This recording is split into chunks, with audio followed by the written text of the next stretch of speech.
pour démarrer, donc on va prendre 150 g de farine de riz. Donc moi j'ai de la farine de riz complète. Alors, je reprends. Faut que je fasse la tare avant. Allez, on refait. Alors, donc je prends 150 g de farine de riz complète.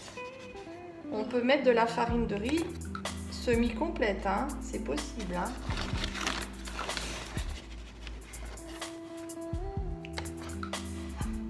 Voilà, 154. Allez, on met pas. Nous avons nos 150 g de farine de riz. Ensuite, je vais prendre de la fécule de pommes de terre bio, c'est important. Si nous n'avons pas de fécule de pommes de terre, on peut utiliser de la fécule d'arroro si on est allergique à la fécule de pommes de terre. Donc ça c'est issu d'une plante qui s'appelle la maranta, extrait d'une racine qu'on trouve donc sur les tropiques. Donc c'est une plante tropicale et donc c'est de la fécule arroro. Donc ça c'est plus digeste. Et on peut aussi mettre de la fécule de maïs. Alors, pour cette recette, nous allons utiliser de la fécule de pommes de terre. Et là, je vais peser 100 g de fécule de pommes de terre.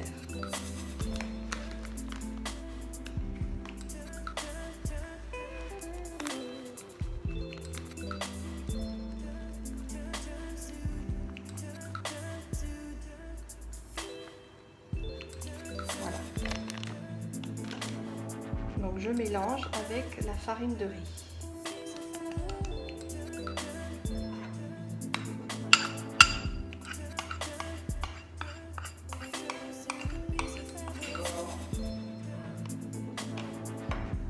Maintenant, je vais prendre de la farine de sarrasin. C'est une farine semi-complète. Voilà. Et là, je vais utiliser 50 g.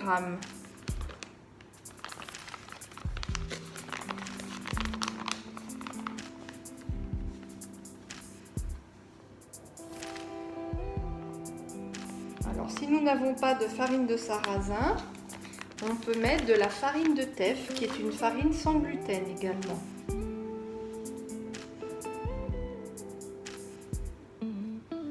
Voilà. On homogénéise, on mélange les trois farines entre elles.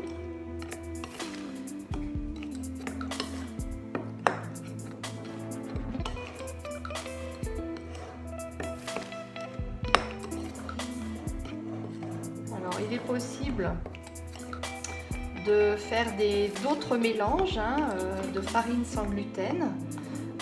Vous pouvez aussi mettre moins de fécule de pommes de terre, par exemple, enlever 50 g et rajouter de la farine de châtaigne, par exemple, qui est une farine sans gluten aussi, très digeste.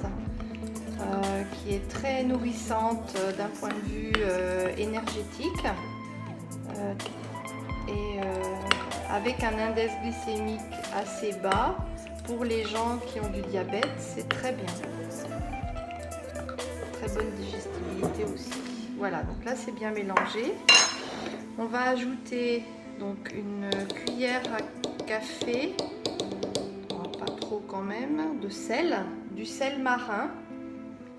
C'est mieux. Le sel marin garde toutes ses propriétés minérales. Donc on mélange bien. Et on va ajouter donc cette fois-ci de la levure. Donc la levure du boulanger sèche. Donc elle existe sous plusieurs formes dans les magasins bio.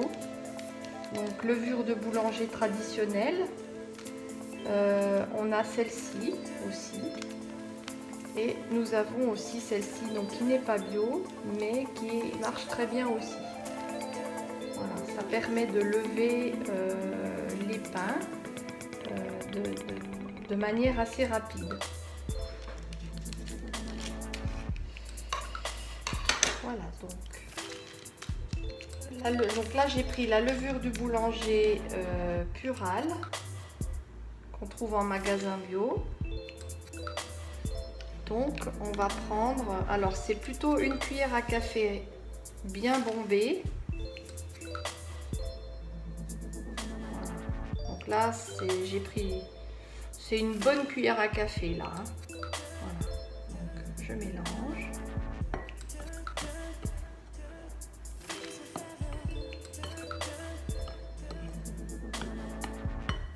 Voilà. Voilà, donc la première étape est terminée. On va prendre donc les graines de chia.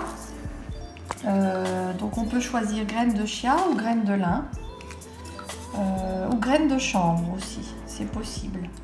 Alors toutes les trois ont une particularité, c'est qu'elles sont riches en oméga 3. Vont avoir des propriétés de gonfler avec l'eau et de permettre de faire une émulsion pour amener de l'onctuosité au pain. Donc là, je pars sur des graines de chia. Alors, je vais donc prendre mes graines de chia. Donc, je vais prendre 15 grammes de graines de chia, ça équivaut à une belle cuillère à soupe pour avoir la dose. Hein. Ensuite, on va peser l'eau et donc on va avoir besoin pour faire le pain de 300 ml d'eau. Alors, je pèse mon eau.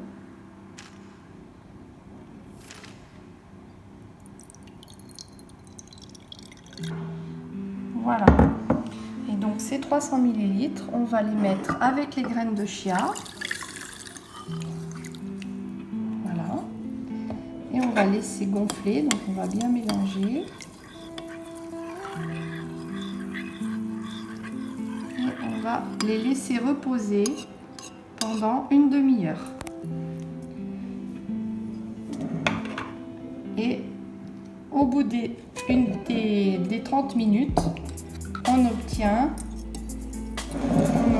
quelque chose de plus gonflé. Voilà. Voilà ce qu'on obtient. Voilà.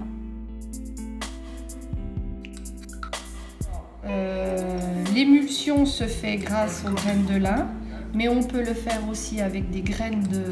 Alors là, je parlais des graines de chia, hein, et on peut le faire avec des graines de lin. Alors la différence, c'est que avant de faire ça comme les graines de chia, il faut mixer les graines de lin, c'est mieux.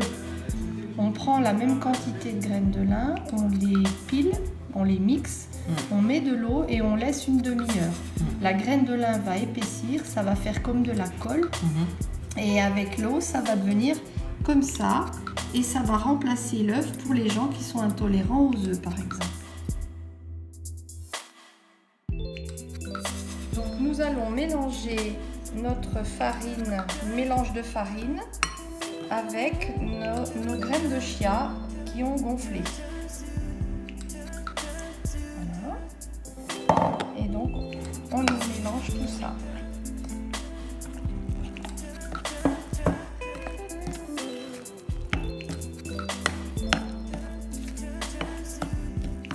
Vraiment bien mélanger,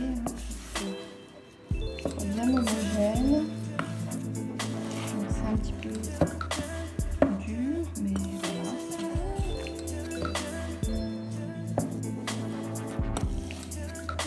C'est un peu élastique, c'est grâce aux graines de chia, hein, donc ça fait ça. Ça permet de lier l'ensemble, parce qu'il faut savoir qu'avec le pain sans gluten, les farines sans gluten, le gluten, lui, il a la particularité de faire comme de la colle Et donc les farines qui ne contiennent pas de gluten, il faut leur trouver un substitut. Et cette technique permet de créer le lien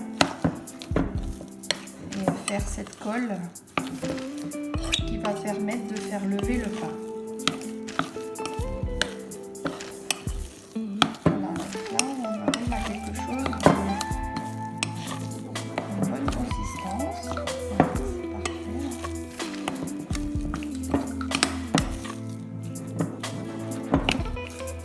Voilà, là c'est fini. Le élastique, c'est grâce aux graines de chia, donc ça fait ça. Ça permet de lier l'ensemble, parce qu'il faut savoir qu'avec le pain sans gluten, les farines sans gluten, le gluten, lui, il a la particularité de faire comme de la colle. Et donc les farines qui ne contiennent pas de gluten, il faut leur trouver un substitut. Et cette technique permet de créer le lien et de faire cette colle qui va permettre de faire lever le pain.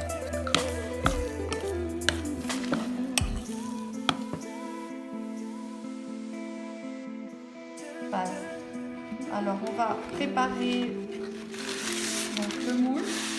Donc il nous faut du papier sulfurisé,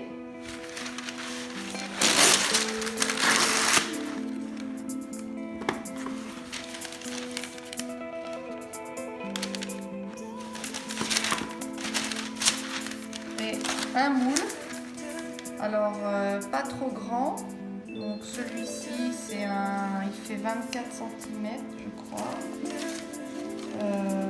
On peut en prendre un plus grand, mais ça veut dire que le pain il sera moins haut. Et on met le papier sulfurisé à l'intérieur pour éviter que le pain colle. Voilà.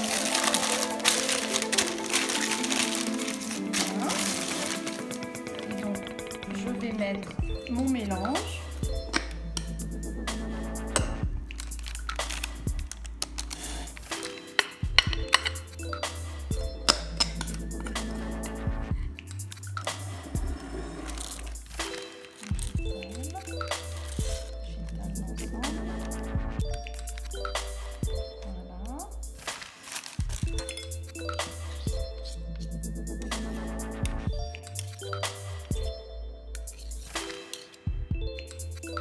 Et voilà.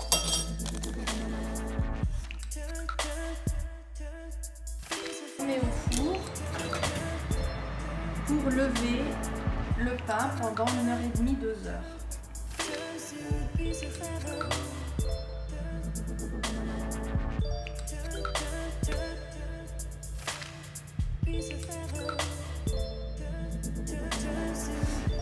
Si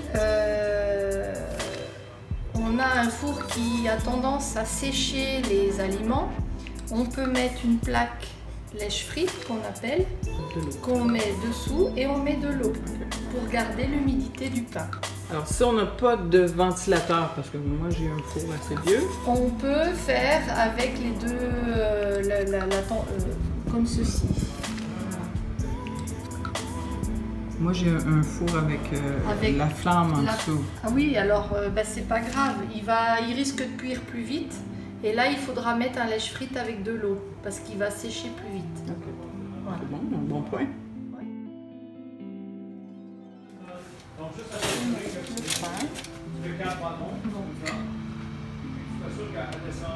Je mets la fonction ventilation, donc c'est chaleur tournante.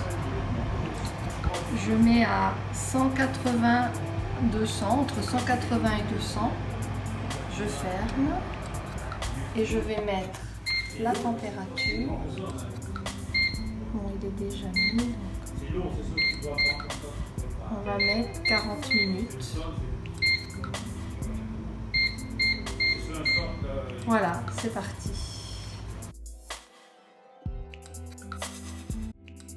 Un pain de 490 grammes. avec 300 g de farine sans gluten pour cette recette.